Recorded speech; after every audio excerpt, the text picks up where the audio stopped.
Oke, bismillahirrahmanirrahim. Assalamualaikum warahmatullahi wabarakatuh, Bu. Waalaikumsalam warahmatullahi wabarakatuh. Baik, kebetulan saya CGP Angkatan 11 dan ada tugas untuk mewawancarai kepala sekolah tentang modul 3.1. Boleh ya, Bu, untuk menanyakan beberapa pertanyaan? Boleh, silakan. Iya, yang pertama, selama ini bagaimana Ibu dapat mengidentifikasi kasus-kasus yang merupakan dilema etika atau bujukan moral? Kalau saya sering dimulai dengan mengenali situasi di mana dua atau lebih nilai atau prinsip-prinsip moral yang bertentangan. Saya cenderung melihat apakah kasus tersebut memerlukan pilihan yang sulit atau dua hal yang tampaknya benar, seperti hak azazi siswa versus keadilan dalam disiplin. Bujukan moral biasanya lebih mudah diidentifikasi karena mengarah pada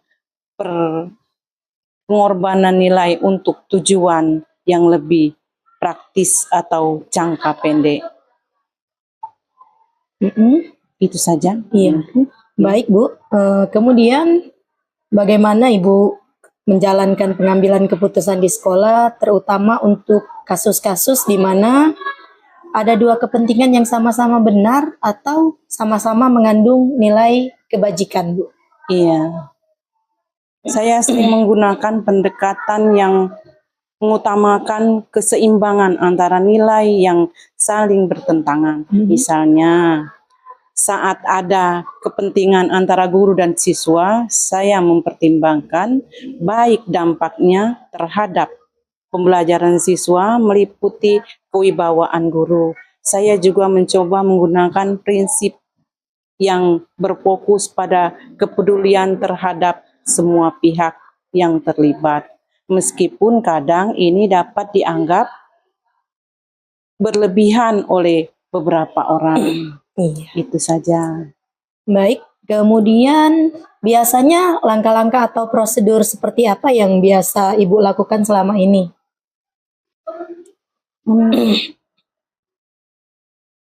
Menurut saya ada 5 hal. Ya. Yang pertama, mengidentifikasi masalah dulu. Kedua, menganalisis opsi. Ya. Ketiga, konsultasi dengan pihak yang terkait. Keempat, pengambilan keputusan. Ya. Kelima, mengevaluasi hasil. Iya. Baik, Bu, berarti ada 5 langkah ya, Bu? Iya. Kemudian pertanyaan berikutnya, hal-hal apa saja yang selama ini Ibu anggap efektif dalam pengambilan keputusan pada kasus-kasus dilema etika, Bu? Biasanya saya mengambil 3 poin biasanya. Saya pertama pendekatan kolaboratif, kedua refleksi moral, ketiga mempertimbangkan jangka panjang. Iya, ada 3 hal yang efektif, Bu, ya? Iya. Kolaboratif, refleksi moral, dan pertimbangan jangka panjang. Iya. Selanjutnya, hal-hal apa saja sih yang selama ini merupakan tantangan dalam pengambilan keputusan pada kasus-kasus dilema etika? Ini ada beberapa hal. Yang pertama, tekanan waktu. Mm-mm. yaitu kadang keputusan harus diambil dengan cepat. Mm-mm. Yang kedua, konflik kepentingan.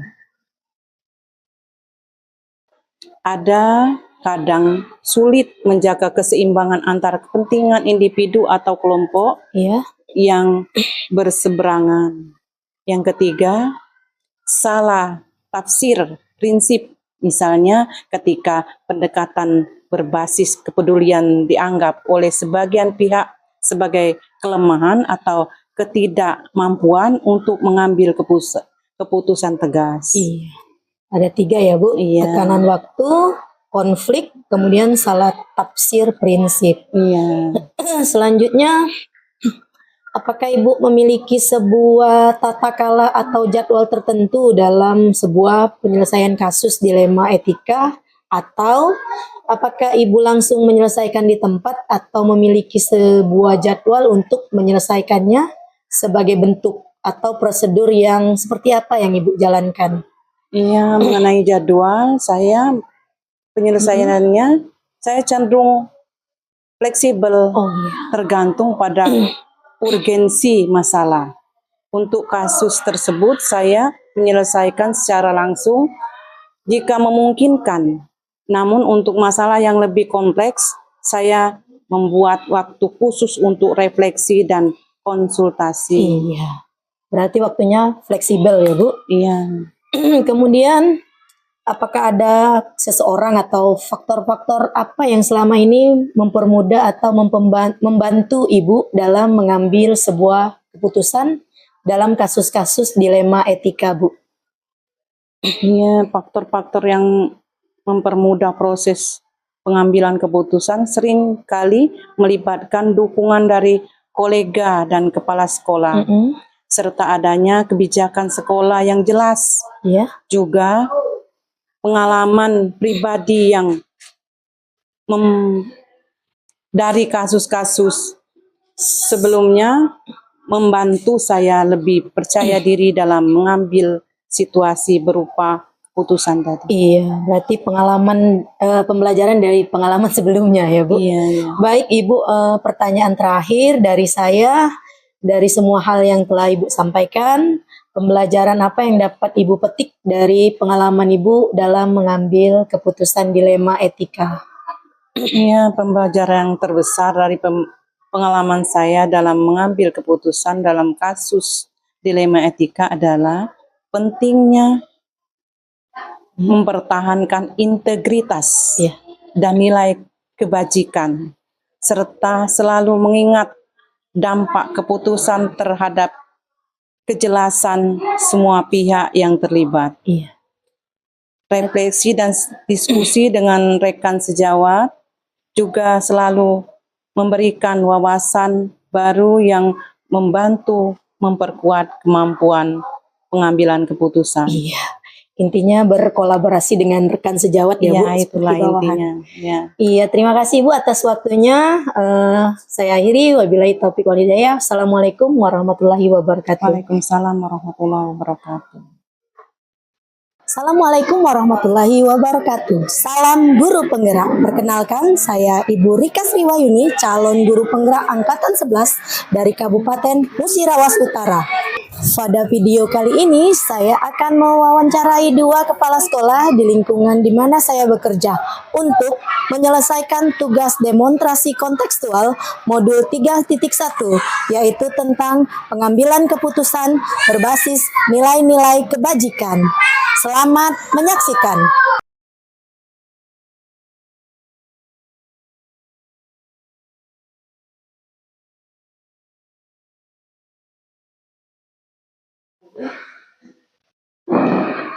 Bismillahirrahmanirrahim. Assalamualaikum warahmatullahi wabarakatuh, Bu. Waalaikumsalam warahmatullahi wabarakatuh. Selamat pagi, apa kabarnya Bu hari ini? Ya, alhamdulillah luar biasa. Baik. Alhamdulillah, Bu. Saya Ibu Rika Sriwayuni, Bu, calon guru penggerak angkatan 11. Jadi ada tugas di sini saya, Bu, untuk mewawancarai kepala sekolah pada modul 3.1. Kali ini saya boleh menanyakan beberapa pertanyaan ya, Bu, ya? Ya, boleh. Iya, Bu. Yang pertama, Apakah Ibu bisa menceritakan bagaimana Ibu mengidentifikasi dilema etika di sekolah ya, Bu? Dilema etika muncul ketika dihadapkan pada kedua kebenaran yang harus saya dipertimbangkan. Saya harus memilah mana yang merupakan dilema dan mana yang adalah pilihan moral. Oh, gitu. Jadi ada dua kebenaran ya, Bu ya. Ya. Kemudian pertanyaan selanjutnya, Bu. Selama ini bagaimana Ibu menjalankan pengambilan keputusan di sekolah Ibu, terutama kasus-kasus di mana ada dua kepentingan yang sama-sama benar dan sama-sama mengandung nilai kebajikan, Bu? Ya. Dalam menjalankan pengambilan keputusan di sekolah, terutama ketika dihadapkan pada dua kepentingan yang sama-sama benar atau sama-sama mengandung nilai kebajikan, saya berusaha untuk mengadopsi pendekatan yang berfokus pada keseimbangan dan keadilan. Keseimbangan dan keadilan itu berarti. Kemudian Ibu, pertanyaan berikutnya, langkah-langkah apa saja yang Ibu lakukan dalam mengambil sebuah keputusan? Ya, saya selalu memfokuskan pengambilan keputusan pada kepentingan murid. Pertama, saya mengidentifikasikan dan menginformasikan masalah sebelum menentukan langkah-langkah yang tepat. Gitu ya, Bu ya. Kemudian menurut Ibu, apa yang dianggap paling efektif, Bu, dalam mengambil sebuah keputusan di sekolah? Saya merasa efektif adalah menyelesaikan masalah secara langsung dan berfokus pada kebutuhan siswa. Hal ini membantu untuk memastikan bahwa keputusan yang diambil relevan dan bermanfaat bagi mereka. Biar relevan dan bermanfaat ya, Bu ya. Kemudian Bu, dalam konteks pengambilan keputusan di sekolah, bagaimana Ibu melihat pentingnya keputusan dalam kasus dilema etika ini, Bu? Saya sebagai pemimpin harus mengambil keputusan yang tepat. Ya. Di sini kita tidak bisa mengandalkan demokrasi sepenuhnya. Yang paling efektif adalah berdiskusi bersama untuk mencapai solusi dalam pengambilan keputusan, terutama dalam kasus-kasus dilema etika. Berarti selalu berdiskusi dengan bawahan. Kemudian Bu, adakah tantangan tersendiri yang Ibu hadapi saat mengambil keputusan dalam kasus dilema etika ini? Ya, tantangan utama biasanya yang berkaitan aspek pribadi.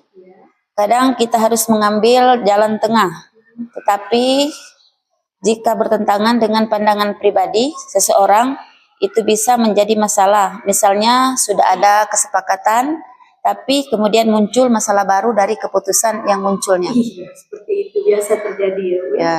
Kemudian selanjutnya, Bu, apakah Ibu memiliki jadwal tertentu untuk menyelesaikan kasus-kasus dilema etika ini? Ya, saya tidak pernah menjadwalkan penyelesaian kasus pada hari tertentu. Semuanya tergantung pada konteks dan kerumitan masalah. Setiap masalah memiliki bobot tersendiri. Jadi tidak ada patokan waktu tertentu. Kami harus mencari solusi meskipun kadang memerlukan waktu lebih lama. Iya. Soalnya ada yang sulit, ada yang lebih ini bobotnya ya, Bu ya. Ya. Kemudian Bu, faktor atau pihak mana saja yang membantu Ibu dalam mengambil keputusan? Untuk mengambil keputusan ini saya sangat mengandalkan kolaborasi dengan warga sekolah, baik itu guru, siswa maupun komite masyarakat.